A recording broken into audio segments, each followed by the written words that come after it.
आम्ही विजन काय घेऊन आलेलो आहे, आम्ही केलं काय, पुढं करणार आहोत काय.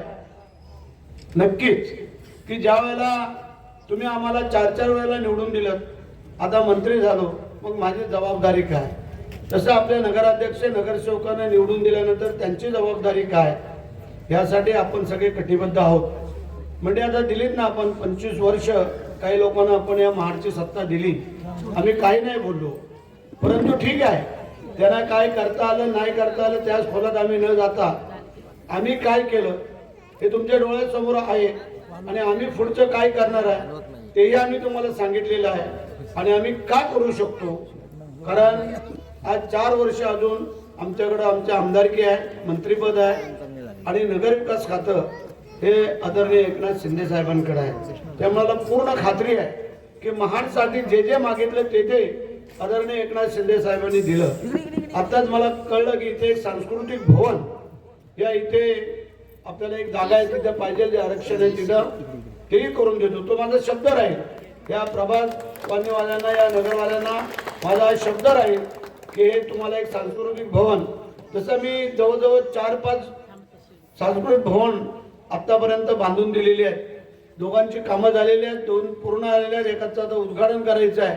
कारण आम्ही काम करत असताना सगळ्यांना बरोबर घेऊन जातो आणि जो काही विकास काम करतो ते विकास कामाचा लाभ हा तुम्हाला सगळ्यांना होणार आहे. ते आता 65 कोटीची नळ पाणी पुरवठा योजनेचं आपण काम करतोय, हे टोटल सगळ्यांना होणार आहे.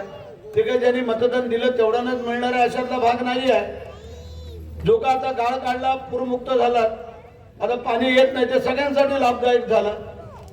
मग तुम्ही आम्हाला सांगा, वादळ झाला, वारा झाला, हे पोल पडायचे, वायरी आपल्या खाली लटकत बसायच्या. आता अंडरग्राऊंड आम्ही LT लाईन टाकतोय, त्याच्यामुळे ह्या परत कधी तुम्हाला लाईट गेली, पोल पडले, तारा लटकता येईल, हे कधी होणार नाही आहे. हे मी तुम्हाला आज खात्री देतो. हा माझा तुम्हाला शब्द आहे. काम सुरू करतो आम्ही. अंडरग्राऊंड गटर लाईन केल्यानंतर हे डास बीज सगळे मुक्त व्हाल. अंडरग्राऊंड गटर लाईन पॅक पण असणार आहे, ते पाणी जाईल त्यातून. त्यानंतर जे जे तुम्हाला हवंय या महाडच्या विकासासाठी, आता नाना नानी पार त्यांना नाही करता आला म्हणून आपण नाही करायचं का. आपण आज सावित्रीच्या तीरावरती आपण तिथं करतोय.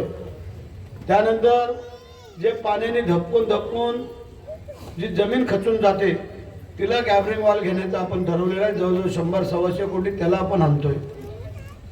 महाड ते दादलीचा ब्रिज हे थोड्या दिवसात इलेक्शन झालं का आम्ही कामाला सुरुवात करतोय. गांधारीचा ब्रिज त्याचं काम चालू झालेलं आहे. एसटीच्या समोरचा रस्ता आम्ही तगडा करून दिला तुम्हाला त्यावेळेला. विरेश्वर महाराजांच्या तलावाचं सुशोभीकरणचं काम झालंय, थोडंसं राहिलेलं आहे, 5% पण काम राहिलेलं नाही आहे. कोटेश्वरीचा असेल, हापूस तलावाचा असेल, छत्रपती शिवाजी महाराजांचा चौक आपण पाहिला, कोटेश्वरीची ती कमाने आपण पाहिली, तर गार्डन आपण केलं, सायली कॉम्प्लेक्सचं. आज कोर्टाची इमारत आपण तिथं बांधतोय, प्रशासक भवन आपण हे बाहेर चांगलं बांधतोय. मग सांगा मला, ह्यांना आता काचेचा भिंगाचा चष्मा काय द्यावं हे काय मला कळत नाही आहे. बोलतात दुर्बीण बघायला पाहिजे. आम्ही सांगतो ना, ह्यातलं एकही काम आता अहवाल दिलेला आहे, झालेली कामं पुढे करणार आहोत ते ह्यातले खोडावं. त्यांची जेव्हा जाहीर मीटिंग असेल, काय असेल, पत्रकार बांधव इथे बघताय, त्याने आमचा एक पण मुद्दा खोडावा, हे काम आणलंच नाही, हे काम झालंच नाही, मग आम्ही समजू काय येते. म्हणजे आम्ही काय सांगतो, ही जी कामं झालेली ती सांगतोय, जो निधी आणलेला ते आम्ही सांगतोय.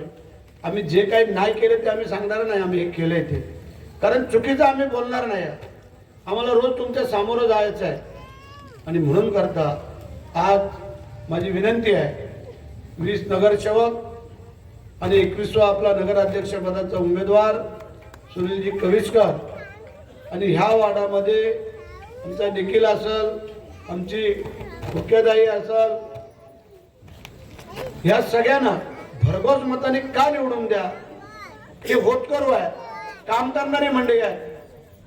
आपण पाहिलं की ज्या वेळेला डुकरं इकडून पळायचे, कधी पायाचे आडवं तिडवं येईल सांगता येत नव्हतं. ही अंगावरची चिखल घाण कधी झटकतील आपल्या अंगावर कळत नव्हतं.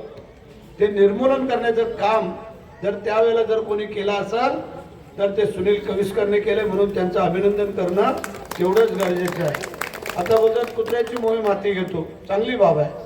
कारण आमची लहान मुलं शाळेतनं जाता येताना एखादा कुत्रा अंगवाला आज कित्येक शहरामध्ये आपण पाहतोय, त्याचे पण करूया. आणि सुनील कविस्कर तुम्ही आणि तुमचे आपले सगळे 20 नगरसेवक ह्यांना लागेल तो निधी आम्ही देण्याची आज तुम्हाला कटिबद्ध होतोय. आणि मला कल्पना आहे की लोकांना काय हवंय, वेळेवर चांगलं स्वच्छ सुंदर पाणी मिळालं. माझ्या महिला समाजाने असतात, शहरातनं फिरताना घाणीचं साम्राज्य दिसता कामा नये, त्याला माझे लोक समाज असतात. आज आपली ऐतिहासिक भूमी आहे, राजे शिवछत्रपती महाराजांची राजधानी गडावरती आहे, समाधीचं ठिकाण गडावरती आहे, राजांचं जिजाऊ महासाहेबांचं समाधीचं ठिकाण आहे. इथे आपल्याला चौदार तळ्याचं ठिकाण आहे. हजारो भीमसैनिक 20 मार्चला इथे येत असतात आणि आंबेडकर जयंतीला येत असतात.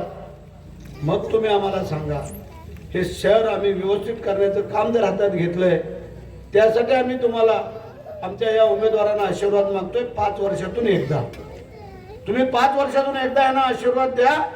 5 वर्ष तुमचे सेवेकरी म्हणून आम्ही सगळे मंडळी तुमच्या पाठीशी उभी राहू, हा माझा तुम्हाला शब्द आहे. साठी तुमच्यावरती आलेला प्रसंग मग तो कुठलाही असू द्या, पुण्याला असू द्या, ठाण्याला असू द्या, मुंबईला असू द्या, सुरतला असू द्या, बडोद्याला असू द्या, अहमदाबादला असू द्या, भरतशेठचा फायदा फोन जातो.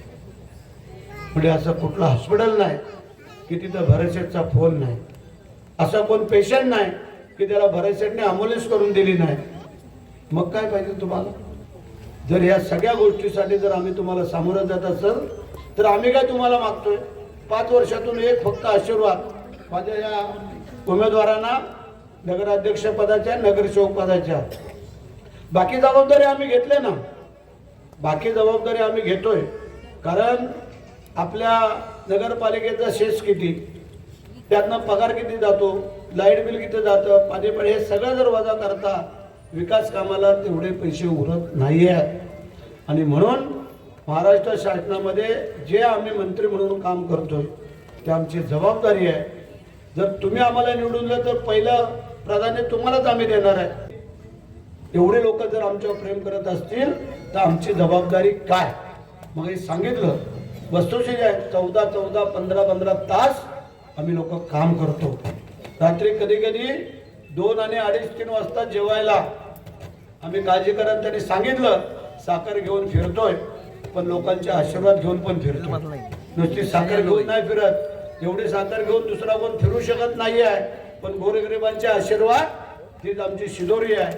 आणि म्हणून बरेचसे आज ठाम आणि ताट मानेने उभा आहे. एक तरी एव्हिडन्स दाखवा की चुकीचं आम्ही काही काम केलंय.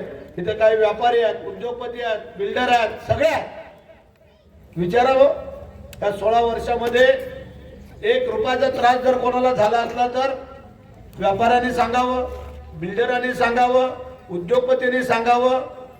सांगा बरी, कुठल्या डॉक्टरनी सांगावं, कुठल्या वकिलांनी सांगावं की बाबा तुमचा आम्हाला त्रास आहे म्हणून. आणि म्हणून आम्ही ताट मानेने तुमच्या समोर फिरतो. तुम्ही पाहत आहात विस्टा न्यूज मराठी.